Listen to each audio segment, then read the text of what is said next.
Hey there, friends. All of my life, I've struggled with asthma.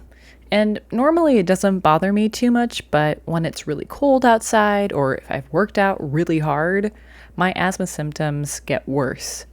When this happens, or in other words, when I get an asthma attack, the airways in my lungs become inflamed and swollen, and then also start to narrow and fill with mucus, making it harder and harder for me to breathe normally. However, it's not just the cold and CrossFit that trigger my asthma, but it's also air pollution. If I'm running around outside, or even just walking in areas where there's a lot of traffic and cars driving around, my asthma will flare up immediately. But why? Well, today we're going to learn about the connections between pollution and human health. This figure illustrates the three main sources of pollution in our surrounding environment, namely air, water, and soil pollution. Exposure to these pollutants can, in turn, lead to a variety of health issues and diseases. And today we are going to focus on air pollution in particular. Toxic gases, particulate matter, and chemicals released into the air can cause a variety of health issues, including respiratory and cardiovascular illnesses, as well as headaches, fatigue, cancer, nausea, and skin irritation.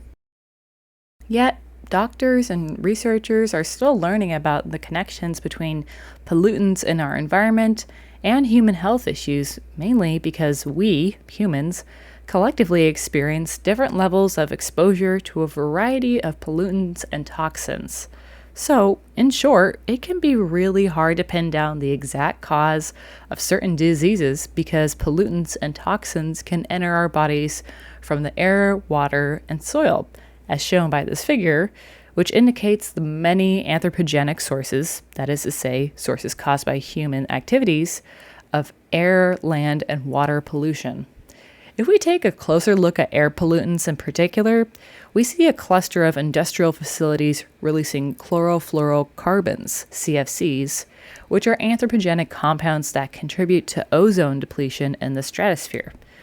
We also see nitrous oxides and sulfur dioxide, which contribute to air pollution as well as acid rain, and carbon dioxide, which is a common greenhouse gas. So, how do these common air pollutants affect human health? One of the more well-studied connections between air pollution and human health is the link between asbestos and mesothelioma. Many studies have shown that the repeated act of inhaling or accidentally swallowing asbestos is the most common cause of mesothelioma, which is a type of cancer that develops in the lining of the lungs and sometimes in the abdomen and heart as well.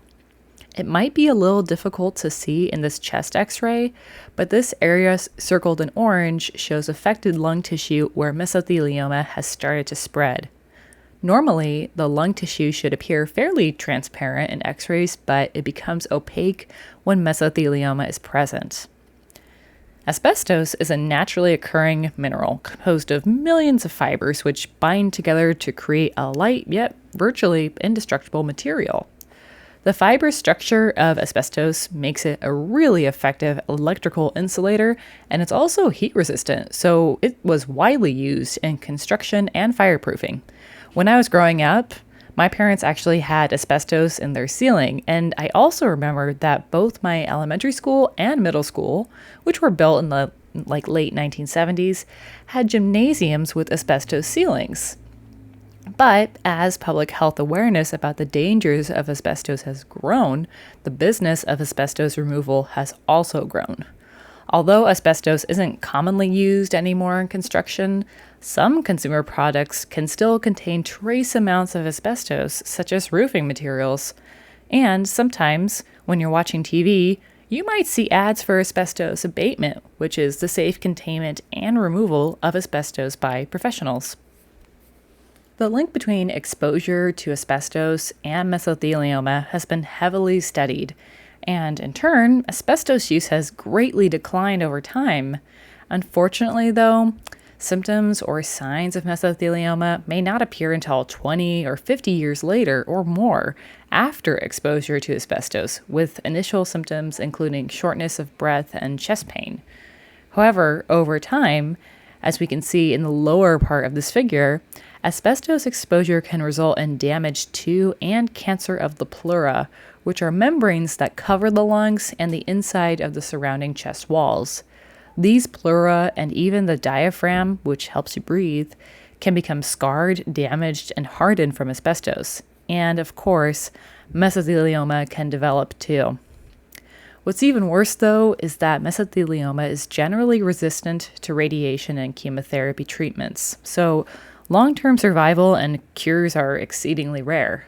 But mesothelioma can be diagnosed and treated early through regular cancer screenings and blood tests for those who may be most vulnerable to this cancer. That is to say, folks who have had exposure to asbestos through their work, like miners, factory workers, insulation installers, and construction workers. So, take a breath, take a sip of water.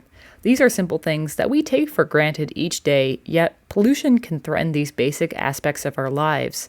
When my asthma starts to act up, I become acutely aware of just how much pollution affects my day-to-day health. And thanks to regulatory legislation like the Clean Air Act and the Clean Water Act in the United States, we have longer and healthier lives here. But this isn't the case everywhere, nor is it the case for everyone. So, do your part and help to ensure safe air and water for all.